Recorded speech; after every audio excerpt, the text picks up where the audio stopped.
د ناقدانو په باور ژباړه له یوې ژبې بلې ته د الفاظو اړول نه دي. ژباړه د کلتوري ارزښتونو او مفاهیمو د لیږد وسیله ده چې پر تخلیقي ادب ژور او پراخ تاثیر لري، ځکه چې تخلیقي آثار له یوې ژبې بلې ته د لیږدېدو پر مهال نه یوازې دا چې کلمات بدلوي، د هغې بلې ژبې کلتور، تاریخ او عاطفي اړخ هم انتقالوي. له لویه سره له یوې ژبې بلې ته د تخلیقي آثارو د ژباړې د اغیزو په اړه ویل کېږي چې کله چې یو تخلیقي اثر له یوې ژبې بلې ته وژباړل شي، د مبدا د ژبې د هیواد له ځانګړو ارزښتونو او فرهنګ سره د دې بلې ژبې ویناوال آشنا کېږي. په ورته وخت کې د تخلیقي آثارو ژباړه یو اثر له جغرافیایي پولو خلاصوي او یو لیکوال د ژباړې له لارې له خپل ټاټوبي ورهاخوا د نړۍ له نورو ګوټونو سره خپلې تخلیقي وړتیاوې او فکر شریکوي. د عربي ژبې د نامتو کیسه لیکوال نجیب محفوظ په اړه ویل کېږي چې دی هغه وخت نړیوالو وپېژانده چې د ده کیسې په انګلیسي ژبه ترجمه شوي او بیا نړیوالو ده ته د ادبیاتو د نوبل جایزه ورکړه او له دې جایزې سره بیرته عربو خپل لیکوال سم وپېژانده. د تخلیقي آثارو د ژباړې له لارې د مبدا ژبې د لیکوال له ثبت سره هم آشنا کېږو. هر ښه تخلیقي اثر د دې سبب کېږي چې د یو لیکوال د الهام سبب شي، چې دا چاره هم د ژباړې له لارې ښه ترسره کېدای شي. مخکې تر دې چې په نړۍ کې د ژباړې د تاریخ په اړه واوري، افغانستان ته به مخه کړو. هلته ګڼ کسان چې اکثر ځوانان دي له بېلابېلو ژبو آثار پښتو ته ژباړي. په دې ژباړو کې معیارونه تر څه بریده په نظر کې نیول شوي دي. اکرام الله اکرام په دې اړه په دې راپور کې له بېلابېلو لیکوالو او ژباړونکو سره خبرې کړې دي. ژباړه هغه پروسه ده چې له مخې له یوې ژبې بلې ته لیکلي اثار او خبرې ژباړل کېږي چې لیکنۍ او شفاهي ژباړې بلل کېږي. د ژباړې له لارې نه یوازې د یوې ژبې علمي پانګه بلې ژبې ته ژباړل کېږي، بلکې د یوې ټولنې فرهنګونه او تاریخي او ټولنیز معلومات نورو ټولنو ته هم انتقالېږي. په افغانستان کې هم په وروستیو کې ډېرو ځوانانو په فردي ډول هڅه کړې چې بېلابېل اثار خپلو ژبو ته وژباړي، خو پوښتنه دا ده چې دا ژباړې څومره معیاري دي. افغان لیکوال وفا سمندر: متاسفانه چې په افغانستان کې دغه چاره هغه چې اړتیا ده او هغه چې باید شوی وای نه ده سمبال شوی. موږ سره لدی چې د یو شمیر اثار او کتابونو د چاپ شاهدان وو، خو دا چې باید ژبه د ژباړې له لارې پیاوړې شي، علمي پانګه یې لوړه شي او د دې تر څنګ ادبي پانګه یې هم ښه وغوړېږي، خو متاسفانه چې د ژباړې چاره هغسې چې لازمه وه نه ده مخته تللې. بل افغان لیکوال او ژباړن ډاکټر حنیف حیران وایي که څه هم په تېرو 20 کلونو کې په بېلابېلو برخو کې ژباړې وشوې، خو په مسلکي برخه کې تر ډېره له ژباړې سره غیر مسلکي چلند وشو او دغه برخه لا هم خواره ده. که څه هم په علمي برخو کې لکه څومره چې مناسبه ده هومره مناسبه ژباړه نه ده شوې. مثلا په طبابت کې طبابت ته چې طب ته چې څومره کتابونه را ژباړل شوي دي، یا ټکي په ټکي ژباړه شوې ده، یا داسې ژباړه شوې ده چې هغه علمي نومونه هغه هم سم راخیستل شوي دي. لنډه دا چې د ژباړې کوم اړونه یا اصول چې دي هغه په نظر نه کې نه دي نیول شوي. همداسې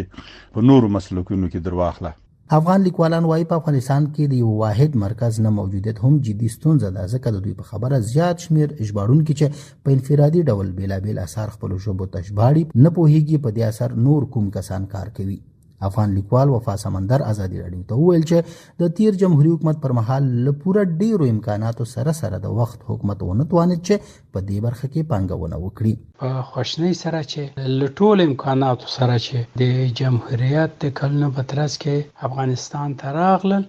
دغه امکانات هغسې چې لازم وو د ملي فرهنګ د ودې او بیا د ژبې د ودې غوړېدو او په دې منځ کې د ژباړې د چارې د معیاري کېدلو لپاره ونه لګول شوه او د ژباړې یو پوخ او معیاري مرکز هم رامنځته نه شو چې دې چارې په افغانستان کې د ژباړې چاره په ټیټه سطح کې وساتله. افغان لیکوالان وایي په افغانستان کې تر ډیره له ژباړې شوې. دوی وایي له نړیوالو معتبرو ژبو فارسي یا اردو او له دې ژبو بیا پښتو یا دري ته ژباړونکو مواد ژباړلي دي چې د چارې هم د ژباړې معیار خراب کړي. دوی وړاندیز کوي چې افغان ژباړونکي باید له اصلي ژبو اثار وژباړي ترڅو اصلي ماهیت یې پر ځای پاتې شي. افغان لیکوال او ژباړونکي محب زغم وویل: نو په دې حساب زما نظر دا دی چې د دې په ځای چې د اردو یا فارسي نه آثار وژباړل شي، غوره به دا وي چې د اصلي مبدا ژبې نه، یعنی د انګلیسي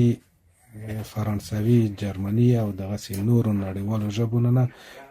مخامخ ژباړه وشي. پوهان په دې اند دي چې د معیاري ژباړې لپاره تر هر څه په خپله مورنۍ ژبه پوره پوهېدا اړینه ده. دوی وایي یو ژباړن باید لومړی په خپله ژبه پوره حاکمیت ولري، په خپله ژبه کې د هنر د رامنځته کېدو صلاحیت او د ژبې په بېلابېلو اړونو پوهېدل اړینه برخه ده. د دې ترڅنګ له کومې ژبې چې ژباړه کېږي په هغه ژبه پوره پوهېدل بل هغه مسله ده چې د معیاري ژباړې په کولو کې مهمه بلل کېږي. لیکوال او شاعر ډاکټر حنیف حیران: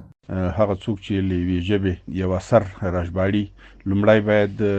په خپلې ژبې پوره حاکم وي. له کومې ژبې چې ژباړه کوي په هغه ژبه هم باید پوره برلاسی واوسي. تر دې ورې خواته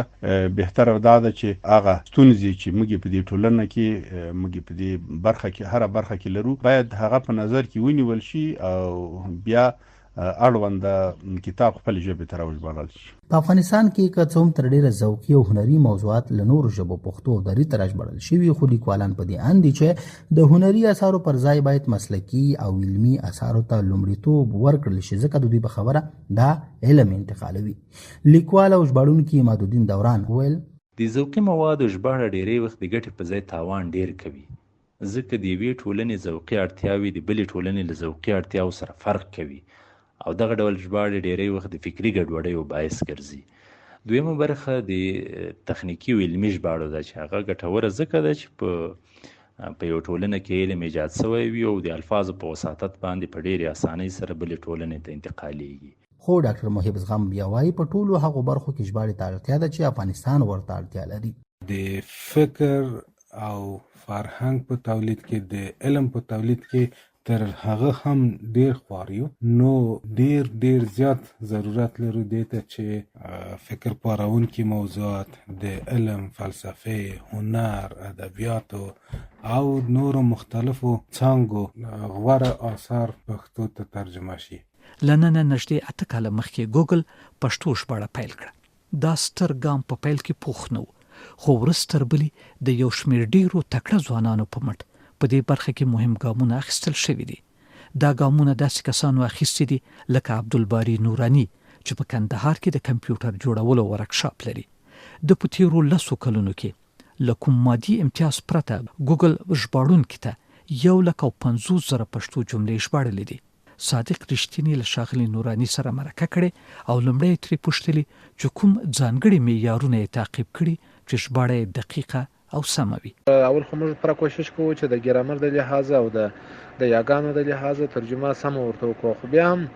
ځینې وخت څه مشکل وي، خو هغه موږ نورو کسانو، مسلکي کسانو ته رجوع کوو تر څو هغه دقیقه ژباړه راکړي، بیا یې ورته جمع. د ژباړې پروسه مو څنګه وه؟ آیا کومه ځانګړې طریقه یا وسیله مو کاروله چې کار مو چټک کړي؟ دا پروسه خو ډېره عادي ده. مقصد دا جوړښت چې دی په اصطلاح داسې په نړیواله سطحه دی، نو داسې کوم خاص پروګرام ته مو ضرورت نه دی پیدا شوی چې موږ هغه کار کوو، دا ترجمه وکړو ورته یا دا پروسه مخته یوسو. نو طریقه ډېره اسانه ده او پخوا کله ناکله د انټرنیټ مشکل به و، خو هغه انټرنیټ به ضعیف و یا به مثلا بیخي نه و، نو هغه هم د 2014-15 څخه راوروسته دا مشکل هم حل شو. نو داسې کوم ځانګړی مشکل نه دی راغلی مخته. آیا داسې وخت راغلی چې ژباړه ستونزمنه سي او ماشیني سیستم یې په سمه توګه نسي ژباړلی، بیا تاسو په داسې حالاتو کې څه کول؟ په کمپیوټري نړۍ کې خو داسې مشکل هیڅ وخت نه راځي، ځکه اوس داسې عصري وخت دی. مثلا که چیرې انټرنیټ ضعیف وي، جمله نه ژباړل په اصطلاح ته ژباړه جمع کوي، خو دی نه جمع کوي. د دې دا معنا چې انټرنیټ ضعیفه دی، نو دی دغه جمله تا ته 2 ماریم راوړي او 3 ماریم راوړي، او بل د دې ژباړې د ډاټابیس په اصطلاح د ذخیره کېدو یو ښه معیار دا دی چې دی دغه یوه جمله تا ته 3 واره راولي، یعنی 3 سوال صحیح کې که ته دا جمله صحیح ورته جمع کړې په اصطلاح دی بیا دغه جمله صحیح کوي، او که چیرې په اصطلاح 2 صحیح یوې غلطي یا 2 غلطي یوې صحیح بیا نه جمع کوي ډاټابیس ته. ګوګل ترانسلیټر یو ماشین دی، آیا فکر کوئ چې د انسانانو په پرتله د ژباړې دقت کې کوم محدودیتونه لري؟ بله ګوګل ترانسلیټ خو یو ماشین دی، خو د دې ژباړه په اصطلاح ټوله ستا په لاس ده، ځکه کمپیوټر یو داسې آله ده چې هر څه حسابي یا منطقوي یا نور کارونه ستاسو د خوښې مطابق اجرا کوي. نو کمپیوټر ژباړه که چیرې په اصطلاح اول دقت ورته سوی سمه سوي نو بیا هر وخت مثلا دی تا ته په پوره اطمینان سره هغه ستا د کومه شی چې ته ځینې غواړې دی تا ته په پوره دقت سره سمه درکوي خو که چیرې دغه ترجمه یې سمه نه وي سوې بیا څه نه څه مشکلات لري او بل تر ټولو زموږ د ټرانسلیټ یا په اصطلاح د ترجمان څه نه څه مشکلات داسې دي چې هغه مثلا د انګلیش په مقابل کې خلک ترجمه غواړي پښتو نو هغه دغه انګلیش ترجمه چې ده مثلا بیخي زیاته ده په لکو په میلیونو جملې ده او زموږ ژباړه یا ترجمه په اصطلاح پښتو جملې چې دي هغه محدوده دي نو په دا خاطر ځینې وخت خلکو ته ژباړه په اصطلاح چې هغه دوی غواړي هغه مطلب نه کوي حال دا چې بیا هم د اردو یا د مثلا د ایرانی یا فارسی په مقابل کې اوس هم زموږ په اصطلاح پښتو ښه ترجمه ورکوي. ستاسو په نظر د ګوګل ترانسلیټر په ژباړو کې کومې نیمګړتیاوې شته چې تاسو یې پر مهال احساس کړي وي؟ داسې نیمګړتیاوې نه لري چې سړی بیخي ډېر په مشکل کې ورته ځکه دا یو داسې په اصطلاح ډاټابیس غوندې دی چې مثلا که چیرې دی تا ته جملې درکوي دا جمله که چیرې اوس تا نه زده کولی شې ته سبا یې ورته جمع کړې سبا دې نه زده بل سبا یې ورته جمع کړې مقصد دی تا ته پوره وخت درکوي دا یوه خبره او بله خبره ده چې مثلا که چیرې د جمله تا ته درکړي ته کولی شې هغه جمله د بل چا سره شریکه کړې پوره مثلا د هغه څخه کومک وغواړې بیا هغه جمله چې ښه پوره اطمیناني شوې بیرته یې بیا ورته جمع کړې نو زما په نظر سره داسې عمده مشکل به نه لري چې سړی ترجمه ورته کوي. له دې وروسته کومې پروژې او ژباړې په پلان کې لرئ؟ بلې له دې وروسته موږ تمرکز پر انسایکلوپیډیا هم دی چې انسایکلوپیډیا هم دغسې غني کړو تر څو خلک هر څه وغواړي ځینې هغه په هغه کې موجود وي هغه مثلا دی په هغه کې ومومي نو چټ جی پی ټي باندې مو تمرکز دی چې هغه هم غني کړو د پښتو د لحاظه او انسایکلوپیډیا غني کړو او بل د ګوګل ژباړه چې ده دا د ټولو د ډیرو زیاتو پروګرامو یا د ډیرو زیاتو شیانو سرچینه ده د ژباړې نو ډیر خلک چې هغه څه نه څه شی په کار یې هغه دی د ګوګل ژباړې څخه رااخلي د ګوګل نو زموږ ډیر تمرکز پر دې باندې دی چې د ګوګل ژباړه دومره غني کړو لکه په اصطلاح چې انګلیش ته خو فکر نه کوم چې موږ دې ورسو خو بیا هم د نورو ژبو په نسبت باید تر ټولو ژبو موږ خپله ژبه غني کړو تر څو هر څه خلک وغواړي په پښتو یې وژباړي. ستاسو په نظر د ماشیني ژباړې په پرمختګ سره آیا د ژباړې په برخه کې د انسانانو رول کمیږي که نه؟ و د ماشیني ژباړې په پرمختګ سره خو د انسانانو رول ډیر کمیږي ځکه که چیرې یو کس خارج ته ولاړ شي هلته یو شی رانیسي هغه اړتیا لري چې ترجمان د ځان سره ودروي نو اوس دغه د ترجمان په برکت سره هیڅ اړتیا نشته چې څوک مثلا یو ترجمان هلته د ځان سره ودروي ځکه دی په خپل موبایل یا ټابلیټ کې کولی شي هغه کس ته کوم شی چې وغواړي هغه ولیکي یا ورته ووایي هغه ژباړه خپله په غږ کې ورته کوي هم یې په خط کې ورته کوي چې مثلا زما مطلب دغه دی هغه کوم شی ورته راواستي یا کوم د غږ کلیپ ورته راواستي هغه دلته ترجمه کېږي نو ابهام متفهم نن سبا په ترجمان باندې کېږي ډېره اسانتیا یې راوستلې نو د انسانانو رول طبیعي خبره ده په دې کې ډېر کم کړی دی. د هغو ځوانانو لپاره چې غواړي ژباړې او د ژبو په برخه کې کار وکړي څه مشورې لرئ؟ ځوانانو لپاره مو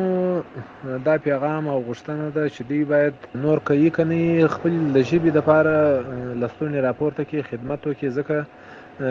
دغه کسان چې یو فقط په ټوله ورځ کې یا په ټوله مثلا شبه روز کې د اقل 20 دقیقې نیم ساعت وخت خپل ژبې ته ورکړي انشاءالله دا پښتو ژبه به د نړۍ په قطار کې د پرمختللو ژبو سره درولي